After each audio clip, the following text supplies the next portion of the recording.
నమస్తే, తెలుగు వన్ న్యూస్కి స్వాగతం. నేను గోపికృష్ణ. మనతో ప్రముఖ రాజకీయ సామాజిక విశ్లేషకులు అఫ్సాన్ రాయేష్ గారు ఉన్నారు. నమస్కారం రాయేష్ గారు. నమస్కారం. రాయేష్ గారు, దావోస్ పోయి ఇంత గడ్డగట్టే చలిలో ఒకవైపు ముఖ్యమంత్రి, మంత్రి వీళ్ళంతా శ్రమిస్తున్నది పెట్టుబడుల కోసం. రాష్ట్రంలో పరిశ్రమలు వస్తే వాళ్ళు హామీలు ఇచ్చినట్లుగా యువతకి ఉపాధి, ఉద్యోగ కల్పన జరుగుతుందని. అదే కడప స్టీల్ ప్లాంట్ విషయంలో జరిగింది. జిందాల్ వచ్చాడు, పెట్టుబడులు పెట్టాడు, ప్లాంట్ మొదలవబోతుంది, శంకుస్థాపనలు జరిగాయి. అలాంటి జిందాల్ని వేధించి ఈ రాష్ట్రం నుంచి తరివేసింది కూటమి ప్రభుత్వం. ఆ కేసులో ఐపీఎస్లని కూడా సస్పెండ్ చేసి వాళ్ళకి పోస్టింగ్లు కూడా లేకుండా చేశారు. జిందాల్ని తరివేసి లక్షల కోట్ల పెట్టుబడి పెట్టే జిందాల్ని తరివేసి జత్వానీని తెచ్చుకున్నారు. ఏం వచ్చింది రాష్ట్రానికి? జిందాల్ ఉండి ఉంటే ఒక పరిశ్రమ ఆల్రెడీ ఉండేది కదా. రాయలసీమలో కరువు ప్రాంతంలో అక్కడ ఉన్నటువంటి ప్రజలకు ఉపయోగపడి ఉండేది కదా. తర్వాత దావోస్కి వెళ్ళి రెడ్ బుక్ గురించి ప్రస్తావన చేస్తారు లోకేష్. పరిశ్రమలు ఎట్లా రావాలి? పారిశ్రామికవేత్తలు ఏం చూసి రెడ్ బుక్ పేరు చెప్పి బెదిరిస్తే పారిశ్రామికవేత్తలు ఎట్లా వస్తారు? ఇది ఈరోజు ప్రముఖమైనటువంటి ఛానల్లో డిబేట్. జిందాల్ని తరివేసి జత్వానీని తెచ్చుకున్నారు, ఏమొచ్చింది రాష్ట్రానికి? నిజమేనేమో అని అనుకుంటారేమో కదా. ఇక్కడ అంటే చల్లకొచ్చి ముంత దాయాల్సిన అవసరం లేదు.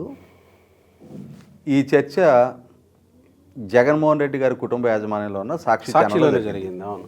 ఇంతటి ఇన్నోవేటివ్ చర్చలు పెట్టే అంతటి ఇంటలెక్చువల్ ప్రాపర్టీ అంతా ఉండేది, పోగుబడేది ఆ ఛానల్లోనే. మామూలుగా సామాన్యుడి ఊహకందని ఎజెండాతోటి చర్చలు జరిపిస్తూ ఉంటారు ఆ ఛానల్లో. వాళ్ళు ఇంతటి ఇంటలెక్చువల్ ప్రాపర్టీ అందరూ కలగలిసి బయటికి తీసుకొచ్చిన అవుట్పుట్ ఏంటయ్యా అంటే, జిందాల్ కోసమే జత్వానీని తీసుకొచ్చి జైల్లో పెట్టాము అని చెప్పని వాళ్ళు అడ్మిట్ అయ్యారు. ఒప్పేసుకున్నట్టు. ఇప్పుడు జిందాల్ని తరివేసి జత్వానీని తీసుకొచ్చారు అని చెప్పని కూటమిని బ్లేమ్ చేస్తున్నారు. కానీ అసలు జత్వానీని రాష్ట్రానికి తీసుకొచ్చింది జగన్మోహన్ రెడ్డి కదా. జగన్మోహన్ రెడ్డి ప్రభుత్వం కదా జత్వానీని తీసుకొచ్చి జైల్లో పెట్టింది. ఇక్కడ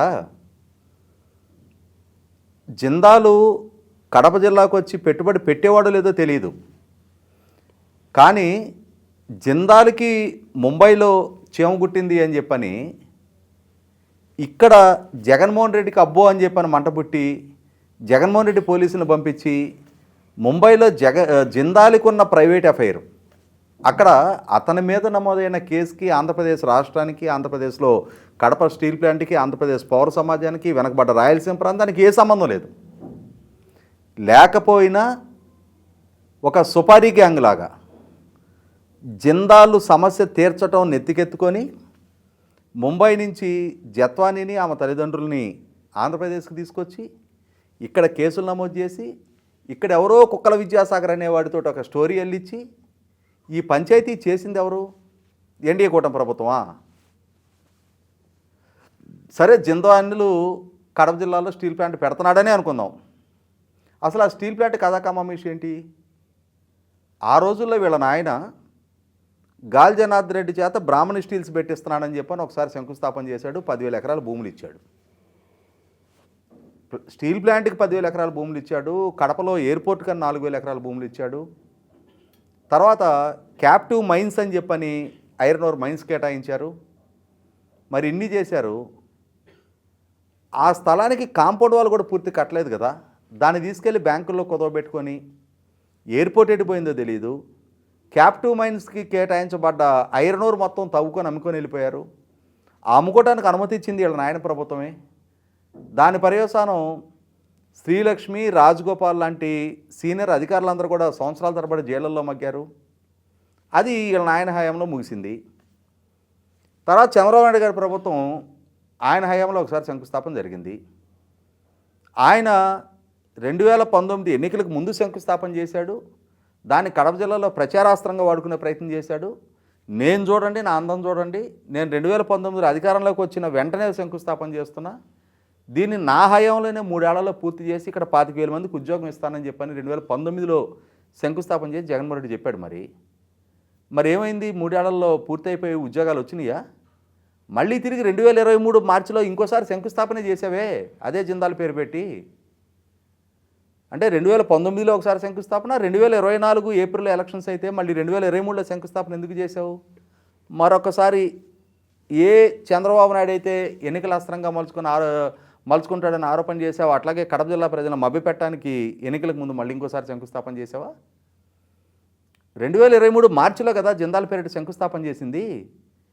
మరి జత్వానీ కేసు నమోదైంది 2023 డిసెంబర్లో కదా ముంబైలో. జిందాల్ నిన్ను వచ్చి కలిసింది డిసెంబర్ ఆఖరిలో కదా, ఫిబ్రవరిలో కదా నువ్వు జత్వానీని తీసుకొచ్చి లోపల పెట్టింది ఇక్కడ 24 ఫిబ్రవరిలో కదా. మరి 23 మార్చి నుంచి 24 ఫిబ్రవరి దాకా మరి ఆ జిందాల్ చేత ఆ స్థలానికి కాంపౌండ్ వాళ్ళని కట్టిలేదే. ప్లాంట్ పెట్టించే సంగతి, ఉద్యోగాలు ఇప్పించే సంగతి తర్వాత, లక్షల కోట్లు పెట్టుబడులు పెట్టించే మొహాలు చేసే పనులేని ఇవన్నీ కూడా. అతను పెట్టుబడి పెట్టేవాడో లేదో తర్వాత సంగతి. పెట్టుబడి పెట్టే నిజాయితీయే చిత్తశుద్ధే కనుక ఉన్నట్టయితే ఆ ప్లాంట్కి కేటాయించిన స్థలం చుట్టూ కాంపౌండ్ వాళ్ళైనా కడతారు అట్లీస్ట్. ప్లాంట్ పెట్టే సంగతి తర్వాత. కనీసం ఎన్నికల్లో ప్రజలను మభ్యపెట్టాలి అనుకున్నా కూడా అక్కడ కనీస మాత్రపు పనితనం ఏదో ఒకటి చూపిస్తే ప్రజలు కూడా నమ్మేవాళ్ళు.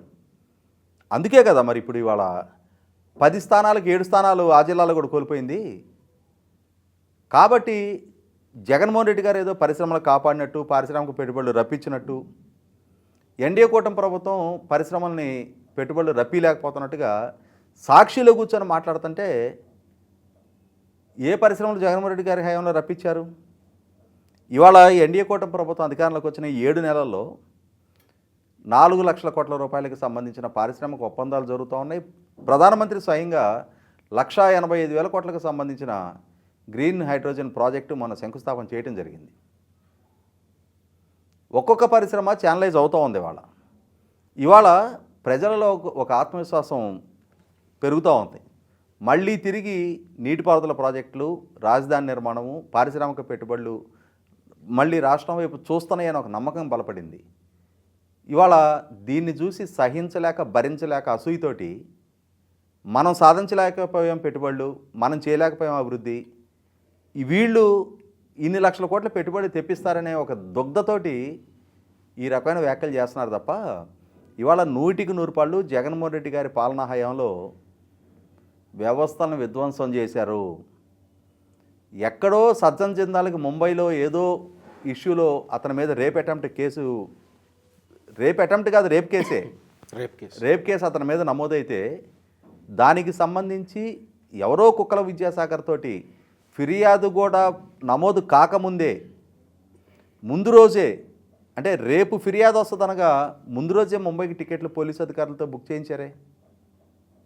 ఆ బుక్ చేయించి మీరు ఐపీఎస్ అధికారులని ముంబై పంపించి ఇప్పుడు ఆ నమోదు చేసిన కేసు ఏంటి? కుక్కల విద్యాసాగర్కి సంబంధించి కాదంబరి జత్వాని ఫోర్జరీ డాక్యుమెంట్ తోటి ఆస్తి అమ్మ చూపింది అని కేసు. దానికోసం ఐపీఎస్ అధికారులు ముంబై వెళ్ళి అరెస్ట్ చేయాలా? ఎందుకు పంపించారు ఐపీఎస్ అధికారులని? ఆ ఐపీఎస్ అధికారి విచారణాధికారికి ఏమని వాంగ్మూలం ఇచ్చాడు? సీఎంఓకి పిలిపించి మీరిచ్చిన ఆదేశాల ప్రకారమే ముంబై వెళ్ళి తీసుకొచ్చామని చెప్పాడు. మొట్టమొదటి దానికి వివరణ ఇవ్వండి. ఎందుకు కాదంబరి జత్వాని కేసు విషయంలో మీరింత అత్యుత్సాహ ప్రదర్శన చేశారు? సజ్జన్ జిందాల్కి సంబంధించిన ఎక్స్ట్రా మ్యారిటల్ అఫైర్కి సంబంధించిన కేసులో మీరెందుకు ఇంతటి అత్యుత్సాహ ప్రదర్శన చేశారు? అంటే ప్రజలు ఇచ్చిన అధికారాన్ని, వ్యవస్థల్ని ఈ విధంగా దుర్వినియోగం చేశారు అనేది మీకు మీరే స్పష్టం చేసుకున్నారు కదా. మీరు చేసిన పాపాలకి మద్దతు పలికిన పర్యవసానం, మీ మ్యూజిక్కి డాన్స్ ఆడిన పర్యవసానం ఇవాళ ఐపీఎస్ అధికారులు సస్పెండ్ అయ్యారు. ఐపీఎస్ అధికారులను సస్పెండ్ చేశారు కాబట్టి పారిశ్రామికవేత్తలు భయపడతారు. బుక్ గురించి మాట్లాడుతున్నారు కాబట్టి పారిశ్రామికవేత్తలు భయపడతారు. ఇవాళ ఆ రోజు మీ సహవాస దోష పర్యవసానం, ఆ రోజు బీపీ ఆచార్య, రత్నప్రభ, ఆ రోజు శ్రీలక్ష్మి, ఆ రోజు రాజగోపాల్ లాంటి అధికారులు కేసులు పాలయ్యారు, జైలు పాలయ్యారు. ఇవాళ మీ సహవాస దోష పర్యవసానం చాలా అద్భుతమైన కెరీరు ఇంకా ఉండగానే కాంతిలాల్ రాణా టాటా, విశాల్ గున్ని లాంటి ఐపీఎస్ అధికారులు వాళ్ళ కేసులు పాలవుతూ ఉన్నారు. మొట్టమొదట ఎవరిని బలి తీసుకున్నారో మీరు రియలైజ్ అవ్వండి. మీరు వాళ్ళ విక్టింగ్ కార్డు ప్లే చేసిన మాత్రాన మీరు వాళ్ళు ఏదో కడప స్టీల్ ప్లాంటు అంటే ప్రాస కలిసింది కదా అని చెప్పని జిందాల్ని ధరవేసి జత్వానీని తీసుకొచ్చుకున్నారు అని అంటే ప్రభుత్వ బాధ్యత. మీరు చేసిన విధ్వంసంలో బాధితులుగా మారిన బాధితుల పక్షాన నిలబడాల్సిన బాధ్యత ప్రభుత్వానిది. స్విట్జర్లాండ్ వెళ్ళి రెడ్ బుక్ ప్రస్తావన తెచ్చారని చెప్పని మీరు మాట్లాడుతున్నారు. దావోస్ వరల్డ్ ఎకనామిక్ ఫోరంలో రెడ్ బుక్ ప్రస్తావన వచ్చిందా? రెడ్ బుక్ ప్రస్తావన వచ్చింది జూరిచ్లో తెలుగు కమ్యూనిటీతో ఎన్ఆర్ఐ తెలుగుదేశం పార్టీ వారితో జరిగిన సమావేశంలో. అక్కడ తమ పార్టీ కార్యకర్తలు లేవనెత్తిన ప్రశ్నకి సమాధానంగా లోకేష్ రెడ్ బుక్ గురించి చెప్పడం జరిగింది తప్ప అధికారిక కార్యక్రమాల్లో రెడ్ బుక్ ప్రస్తావన తేలేదు. వాస్తవాలు వక్రీకరించి చెప్పే ప్రయత్నం మీరు ఎంతగా చేసినా మీ అసత్య ప్రచారాలు ఏంటి, మీ నైజం ఏంటి, మీ పార్టీ ఏంటి, మీ నాయకుడు ఏంటి, మీ సోషల్ మీడియా ఏంటి, మీ సొంత మీడియా చేసే ప్రచారాలు ఏంటనేది ప్రజలకు ఒక స్పష్టత ఉంది కాబట్టే మీ స్థాయి మీకు పరిచయం చేశారు. ఇంకా మీరు ప్రజల ఆమోదంతో అధికార బాధ్యతలు చేపట్టి చాలా సక్సెస్ఫుల్గా నడుస్తున్న ప్రభుత్వానికి ఏదో ఒక రకమైన వంకలు పెట్టే ప్రయత్నం చేస్తాము అని అంటే కోతి ఎందుకు పుట్టావే అంటే చక్క కొన్నాళ్ళని చూసి ఎక్కిరించడానికి అందంట. ప్రజలు మిమ్మల్ని అలాగే భావిస్తూ ఉన్నారు. రైట్ అండి.